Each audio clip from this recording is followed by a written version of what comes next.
Action reaction Elkathurthi వేదికగా నిన్న జరిగిన సభ గురించి మనం మాట్లాడుతున్నాము. కాంగ్రెస్ ప్రభుత్వంపై సమరం ప్రకటించారు బీఆర్ఎస్ అధినేత కేసీఆర్. ఎన్నో హామీలు ఇచ్చి ప్రజలని మోసం చేశారు. కళ్ల ముందే తెలంగాణని ఆగం చేశారు. ఇక చూస్తూ ఊరుకునే ప్రసక్తే లేదు అని హెచ్చరించారు కేసీఆర్. అయితే ఆ వ్యాఖ్యలకి కాంగ్రెస్ నుండి కూడా గట్టి కౌంటరే వస్తోంది.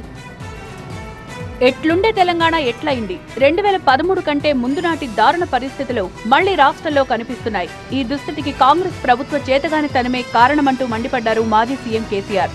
ఈ కాంగ్రెస్ నయవంచక ప్రభుత్వం సంక్షేమంలో ఫెయిల్, మంచినీళ్లలో ఫెయిల్, పొలాలకు నీళ్ళు ఇవ్వడంలో సాగునీళ్లలో ఫెయిల్, కరెంటు సరఫరాలో ఫెయిల్, రైతు బంధులో ఫెయిల్, విత్తనాలు ఎరువులు సరఫరాలో ఫెయిలేనా? ధాన్యం కొనుగోళ్లలో ఫెయిల్, పల్లెలు పట్టణాల అభివృద్ధిలో ఫెయిల్, భూముల ధరలు పెంచడంలో ఫెయిల్. మరి దేంట్లో పాస్ అయింది? అబద్ధాలు చెప్పడం, మోసం చేయడంలో కాంగ్రెస్ ను మించిన పార్టీ లేదన్నారు. ఎన్నికల ముందు ఎన్నో హామీలు ఇచ్చారు, అన్నీ చేస్తామంటూ మాయమాటలు చెప్పారు. ఇప్పుడేమైందంటూ నిలదీశారు కేసీఆర్. ఇస్తాం, చేసి చూపిస్తాం, మాది పేద పార్టీ, 120 ఏళ్ళ అనుభవం ఉన్న పార్టీ, మమ్మల్ని మించిన సిపాయిలు లేరు అని ఒకటి జబ్బాలు తరిచే, ఒకటి మెడలు తరిచే డైలాగులు కొట్టి మేము ఇచ్చేస్తామన్నారు. ఇచ్చిండ్రా? బీఆర్ఎస్ పాలనలో అన్ని రంగాల్లో తెలంగాణ ముందుంది. కానీ నీళ్లు, కరెంటు కూడా ఇవ్వలేని అసమర్థ పాలన ఇప్పుడు రాష్ట్రంలో నడుస్తోందన్నారు. మంచి నీళ్లు పోతాయి, కరెంటు పోతుంది, వడ్లు కొనే దిక్కు లేదు. వడ్లు కొంటానరా? కళ్ళాల కాడ 15 రోజులు వడ్లు కొనే దిక్కు లేదు. మళ్ళా 2014 కంటే ముందటి పరిస్థితులు వస్తూ ఉన్నాయి. ఆ విధంగా ఎందుకు జరుగుతూ ఉంది? కేసీఆర్ చేసిన వ్యాఖ్యలతో తెలంగాణ రాజకీయాల్లో అగ్గిపుట్టింది. ఏడాదిన్నర కాంగ్రెస్ పాలనపై కేసీఆర్ నిప్పులు చెరిగారు.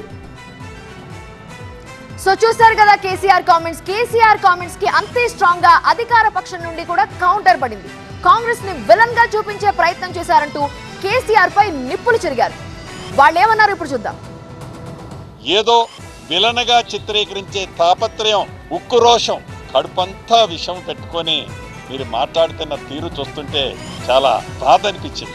ఏదో బాధపడిపోతున్నట్లు మీరు మాట్లాడే తీరు చాలా నవ్వు కూడా వచ్చింది. ఏంటి నువ్వు పడగొడితే పడటానికి ఏమన్నా బొమ్మరిలా? ఏందది? ఏంది నువ్వు పడగొట్టేది, నేను పడేది? ఇది ప్రజలు ఎన్నుకున్న ప్రభుత్వం, ఇందిరమ్మ ప్రభుత్వం. అధికారం పోయిందన్నటువంటి అక్కసు. మరి ఎంతసేపు బాధ అనిపిస్తుంది అని బాధపడుతున్నాడు. ఎవరి కోసం బాధపడుతున్నావయ్యా? కేవలం అధికారం పోయిందనేటువంటి బాధ.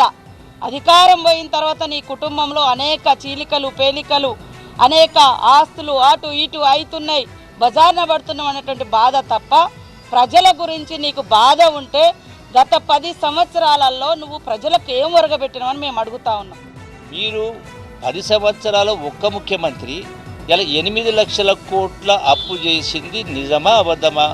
మాట్లాడే ముందు 1,000 కాంగ్రెస్ వైపు చూస్తే 4,000 మీ వైపు చూపించేటువంటి కార్యక్రమం చేస్తూ ఉంది. మళ్ళీ బీఆర్ఎస్గా అధికారం రావడం అనేది కల్లా. ఇంత గొప్ప రాష్ట్రాన్ని మీ చేతిలో పెడితే సర్వనాశనం చేసి, అప్పులు కుప్ప చేసి, చిప్ప చేతికిచ్చేసి మళ్ళీ మీరు ఎందుకు చేయలేదు మాట్లాడుతూ ఉన్నారు. అంటే దొంగ నడిచినట్టుగా ఉంది. దీని మొత్తం కారణం మీరు కాదా? ఎందుకు మీ ఉద్యోగం ఊడింది?